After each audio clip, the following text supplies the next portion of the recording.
పశ్చిమ గోదావరి జిల్లా భీమవరం మండలంలోని గొల్లవాని తిప్పల్లోని యనమద్రూరు డ్రైనేజీపై నిర్మిస్తున్న వంతెన అప్రోచ్ రోడ్డు పనులకు ఎమ్మెల్యే పులపర్తి రామాంజనేయులు పరిశీలించారు.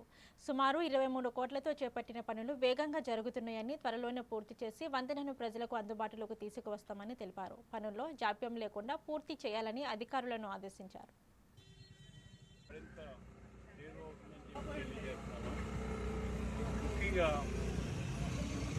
గొల్లవాని నుంచి ఎల్విఎన్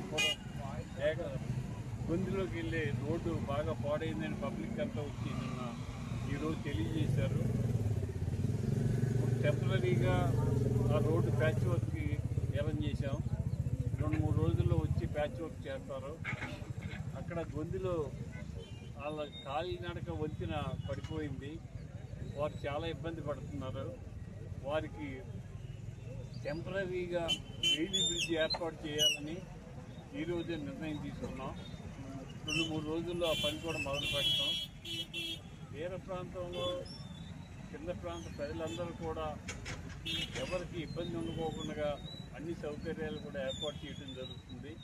రాగల రోజుల్లో కింద ప్రాంతంలో అన్ని గ్రామాలకు కూడా ఎన్ఆర్జీఎస్ ద్వారా గ్రామాల్లో సిమెంట్ రోడ్లు వేసి రైలు కట్టి అన్ని అభివృద్ధి చేయాలని చెప్పి ఆలోచన చేస్తున్నాం. అలాగే జల్ జీవన్ మిషన్ కింద మంచినీటి సౌకర్యం